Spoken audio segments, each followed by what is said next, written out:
Right. Like Collective TV is visiting a project in Dalston today, which is done by Michael Grubb Studio. It is, and we've been shown around by the wonderful Stuart Alexander. Hello, Stuart. Hello. Stuart's just been named one of the under 40 global designers to watch. Ooh. I've always been watching out for him, though. Dodgy character. That's a really terrible joke. I know. Michael Grubb Studios is based in Bournemouth. And when did the studio start? 2013. 2013. February. So it's been going 3 years. And 3 obviously, years. we are big fans of Michael Grubb Studio. We always have been. Really like their approach to Me too. lighting, which is why we're here. So, Stuart, what type of project makes up the main portfolio of MGS?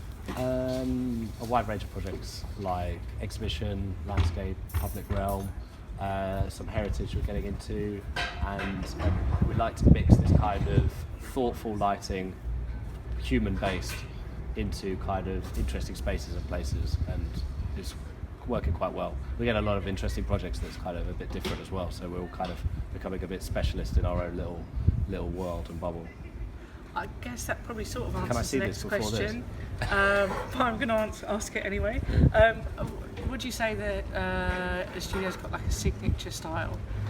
We like colour a lot, and we like to rethink the way that colour's thought about, and I hope you'll see a bit of that in this project. And we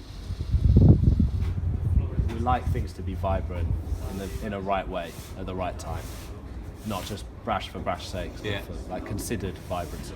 With a concept. Colour with Yeah. colour for a reason, or Yeah. colour with a good Concept. Yeah. Yeah. Well, it's actually We're very conceptual style. leads us really nicely on to our next question. So tell us a bit about the Dalston Roof Park. So Bootstrap's a community-based social enterprise where they help children get into kind of entrepreneurship and other kind of business kind of sets of skills. They run the building here, and they also run the roof park, which is an event space. They run let loads of people different events. It's quite young through to space for different things to happen, and it's been really exciting to be asked to be involved. I know a guy who works on a festival that I help organise and do some lighting at, and just kind of thought it would be good for kind of doing some collaborative work and doing something fun up here. So we got involved in late March and finished in May. Wow. And it was just kind of a fun project to take on and to do something fun, different on a minuscule budget, and kind of shows our kind of creativity with lighting, be it not the normal lighting products that get advertised.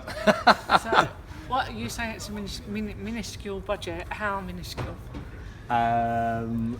We spend £2,000 on lighting equipment. That's pretty minuscule. That is, yeah.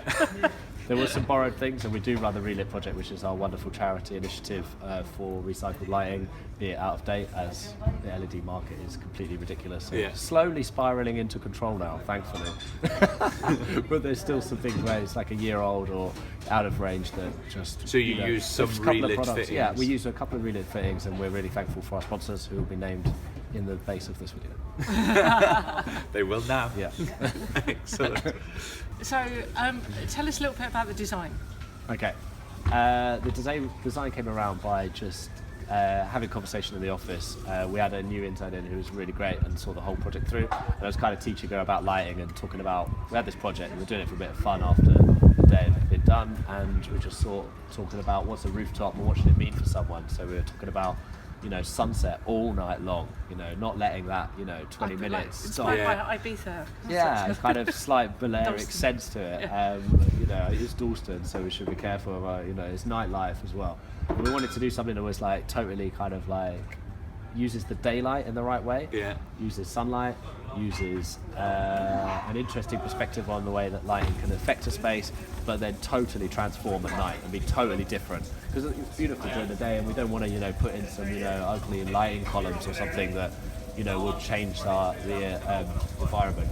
And yeah, it kind of spiraled into being a concept that we used throughout the entire space. So that's where the colour palette came from that. The colour palette came exactly from that, and we used Roscoe filters to take this really subtle shift from kind of like a mid-orange through to like a red.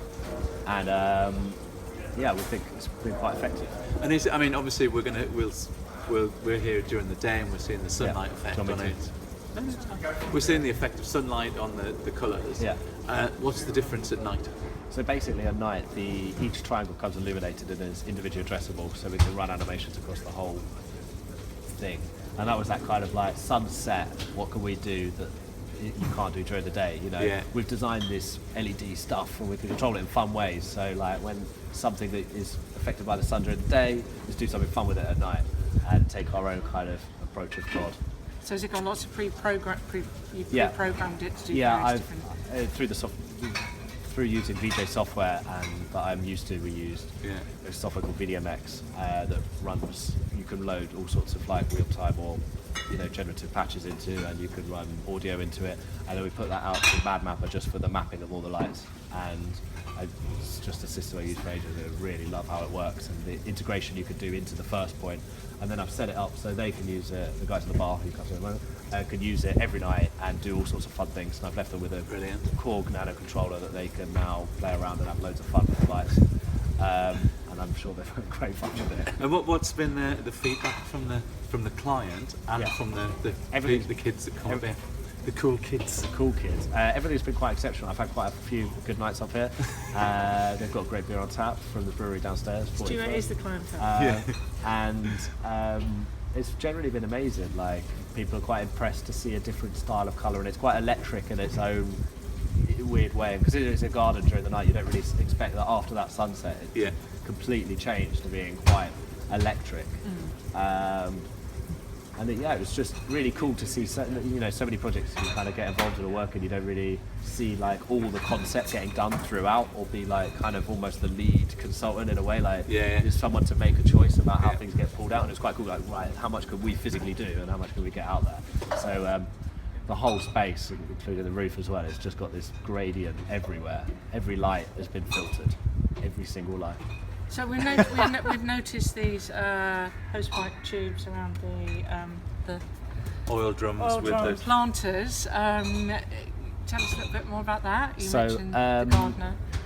Joy, the gardener, has done an amazing job planting these hops that she's growing up these strings now. I can't believe how fast they've grown since we kind of got involved. She was doing a little bit of hosepipe work, getting so the plants water themselves and things like this. And I was just like kind of thought to myself, oh, well, maybe hose would be cool, because we were going to buy, we could only really afford quite cost-effective LED solutions. A very, very good price. And it's one thing to stick it on, but it's always a bit glary. Someone's done that cheap LED thing. It's not. It needed something that was cheap, that we could just help filter it and then make it kind of look a bit, specified rather than stuck on. So what we did is we got a lot of hose pipe and we filtered the LED, wrapped the air filter around, and then we put the air filter into the hose pipe, and it made it totally weatherproof. They could water the hell out of it. Even the solder joints is silicone up at the end, so it makes it super safe. It's going to last for years now. It's never going to get any weather damage because it's in there, and it makes this super cool garden centre neon aesthetic is the only way I can describe it. When it takes this kind of LED and it blows, because there's kind of a slight frosting within and this like wires within the hose, it just like glows outward. Oh, thank you. Oh, excellent. Brilliant. And you're on film too. That's all right. Sorry. It's all right. Enjoy, yeah? Cheers. Does that stay in? Yeah, of course it does. I'm going to have to try it now it's here. So this is the charity beer that the brewery downstairs made. That is nice.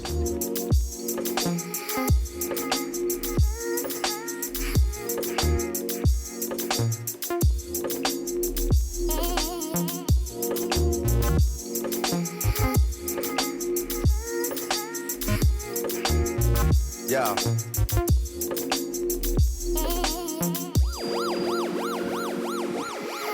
Check it, yo.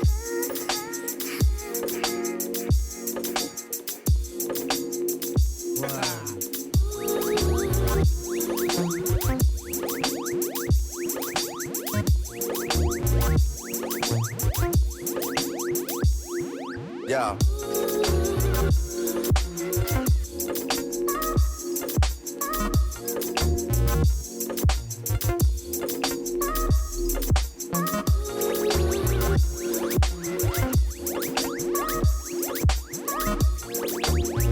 Yeah.